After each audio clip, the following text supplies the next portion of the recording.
Makanya ketika beberapa bulan yang lalu saya difitnah anti kebinekaan, anti NKRI, alhamdulillah saya tidak memviralkan.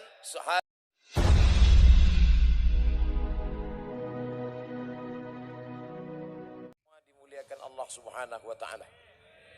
Bersyukur kepada Allah dengan ucapan alhamdulillahi rabbil alamin.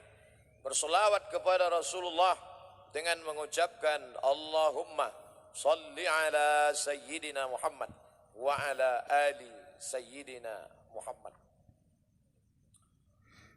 Saya datang ke Jakarta, sampai di Jakarta melihat kali. Di sebelah kanan saya Pak Usman Sabta, lebih ganteng yang asli. Selama ini melihat di TV saja. Jumpa pula dengan Cak Imin, selama ini kita lihat balehonya saja.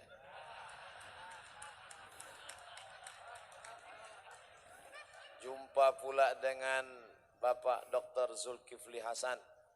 Alhamdulillah. Kemudian di sebelah kanan beliau Bapak Kiai Haji Dr. Hidayat Nur Wahid. Adapun nama-namanya yang tidak saya sebut, mohon maaf. Yang besar tak dihimbau gelar, yang kecil tak disebut nama, encik-encik, puan-puan, tuan-tuan, jemputan majlis, hadirin hadirat, muslimin muslimat. Ada saudaraku yang satu akidah, tapi mungkin kau bukan saudaraku satu akidah, tapi dipersaudarakan dalam negara kesatuan Republik Indonesia. Kita semua insya Allah dimuliakan Allah, Tuhan yang Maha Kuasa. Amin. Ya Rabbal Alamin. Saya melihat selama ini seolah-olah anggota MPR, anggota DPR, para politikus, politisi, itu sepertinya mereka cakar-cakar, berkelahi. Tapi ternyata begitu bertemu langsung tadi, Masya Allah, tidak lagi terlihat berasal dari partai yang mana, dari golongan yang mana, semuanya seperti bersaudara, karena kita dipersatukan oleh merah putih. Di sebelah kanan saya tadi ada Dr. Hidayat Nur Wahid. Di sebelah kiri ada saudara saya Bapak Masinton Pasaribu. Padahal jauh sekali bedanya. Yang satu dari Sumatera Utara, Batak, yang satu dari Jawa, Pulau Jawa. Mereka bisa tersenyum bersama, berfoto bersama. Padahal banyak sekali orang yang dari Pulau Jawa dengan Batak tidak bisa disatukan. Karena mereka merasa saya tidak bisa berteman dengan dia, Pak Ustadz. Kalau saya berteman dengan dia jatuh derajat saya. Masa dari emas langsung jadi tulang. Tapi hari ini semuanya terbantahkan. Kemudian pula ketika sampai tadi kebetulan bersama saya didampingi oleh Bapak John Erizal. Beliau DPR RI dari Riau. Begitu sampai tadi apa kata beliau, Ustadz Somad, ini adalah kantor Ustadz. Masya Allah, belum pernah saya kemari tiba-tiba ke Jakarta dapat kantor. Saya tidak tanya apa maksudnya, karena kalau saya tanya nampak betul bodoh kita kan. Masa kita Ustadz viral nanya-nanya. Jadi saya ngangguk-ngangguk aja, macam-macam tahu aja. Rupanya makna, tadi diulang lagi oleh Pak Dr. Zulkifli Hasan, makna kantor kita itu Majelis Permusyawaratan Rakyat, ini milik rakyat Indonesia. Itu ternyata maknanya. Ustadz Somad di antara seluruh parlemen di dunia ini, rasanya di Indonesia inilah yang paling bebas terbuka. Coba Ustadz lihat, siapapun bisa masuk. Masya Allah, luar biasa. Artinya apa? Bahwa tahun lalu juga semua bebas datang kemari hari ulang tahun MPR. Tahun lalu Ustadz Somad yang datang kemari Habib Syekh dengan nasyidnya, dengan solawatnya. Dan tahun lalu ketika Habib Syekh di sini yang menyanyikan lagu kebangsaan Indonesia Raya dipimpin oleh Habib Syekh sendiri. Masih lancar, masih ingat. Untung saya tidak disuruh tadi. Masih ingat Ustaz? Masih. Makanya ketika beberapa bulan yang lalu saya difitnah anti kebinekaan, anti NKRI, alhamdulillah saya tidak memviralkan. Sehari setelah itu viral ketika saya menyanyikan lagu Indonesia Raya, menggerek bendera, memasangkan bendera di dinding sekolah tertinggal di kampung pedalaman di Provinsi Riau, maka orang-orang yang memfitnah ini sesungguhnya mereka tidak punya paket 2 giga.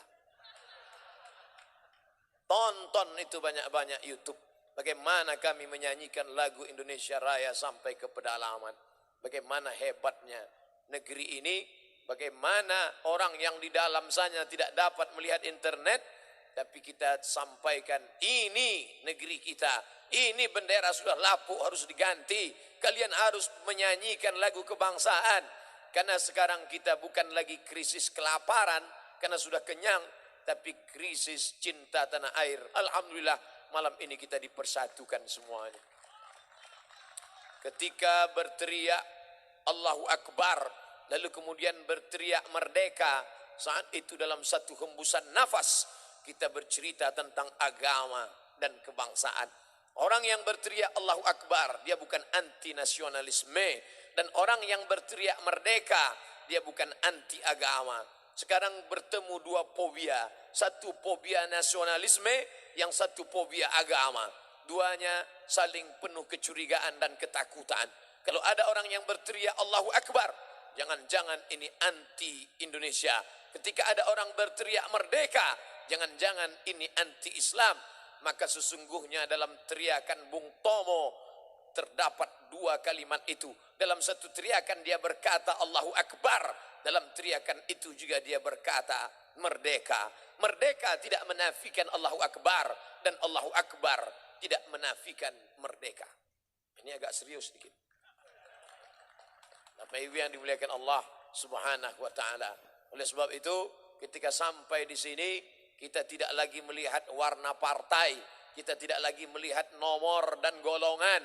Yang kita lihat adalah kepentingan besar di depan, bagaimana Indonesia menjadi bangsa yang besar sebagaimana dicita-citakan oleh founding father, pendiri negeri ini. Mereka dulu ingin bermimpi, makanya mereka tidak punya cita-cita buat mobil, mereka tidak cita-cita buat sepeda motor, mereka langsung buat pesawat. Kenapa begitu? Karena saya merasakan sendiri bagaimana sulitnya berceramah dari pulau ke pulau, dari kampung ke kampung. Kalau untuk mengikuti jadwal haruslah kita penerbangan reguler, harus transit di Jakarta. Maka pendiri negeri ini dulu tahu, ini negeri kepulauan Indonesia. Nesia pulau, India, Hindu, Indonesia. Pulau-pulau yang berasa di bawah India, pulau-pulau yang berada di bawah India. Ini hanya bisa disatukan oleh pesawat terbang. Maka pesawat terbang pun dibentuk, dicetak, dihasilkan oleh negeri ini. Tapi malang tak dapat ditolak, untung tak dapat diraih. Cita-cita kita tinggi, ternyata di balik kampung dusun sana ada anak bangsa yang tak dapat menghidupkan mesin cuci.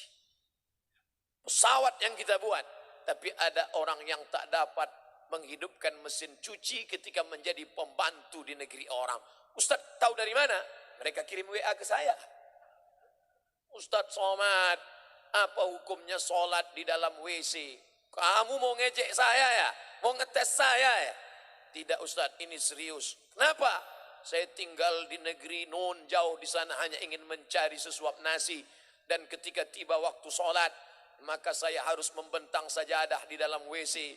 Karena supervisor saya kejam, tidak boleh ada waktu yang terbuang. Time is money, waktu adalah uang. Meleleh air mata membalas WA mereka, tapi air mata tak dapat menghapus kesedihan mereka.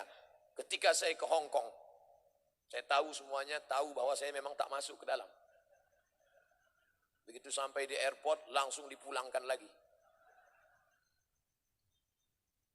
Saya masih sakit hati, tapi lebih menyakitkan lagi ketika kita menceritakan kesusahan kita, orang ketawa.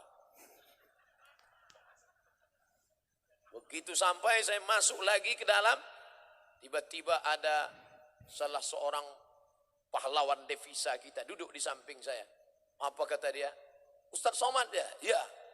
Loh katanya ceramah jadwal di sini, saya nggak bisa masuk. Alhamdulillah. Kenapa? Saya bisa foto. Dia ceritakan dalam perjalanan itu bagaimana suka dukanya mencari nafkah. Tolonglah Ustadz, negeri kita gemah ripah loh jenawi, untayan zamrud katulistiwa, tongkat dan batu jadi tanaman. Loh, kok persis seperti bunyi ceramah saya? Saya selalu nonton YouTube Ustadz. Saya mulai khawatir, jangan-jangan dia belum nikah. Rupanya suami saya menunggu di rumah Ustadz, menjaga anak-anak. Saya harus mencari nafkah di tempat yang jauh. Apa maknanya? Negeri kita yang besar, dengan segenap potensi alam sumber daya manusianya, maka memerlukan ke depan. Kalau kita berkelahi, tercabik-cabik, terombang-ambing, dipukul ombak, dihempas gelombang, apa yang dapat kita lakukan di masa akan datang? Oleh sebab itu merupakan kehormatan yang luar biasa. Saya diundang di hadapan para pimpinan MPR, para anggota legislatif, di hadapan masyarakat, di hadapan saudara seakidah, sebangsa setanah air. Maka ini kebahagiaan yang luar biasa.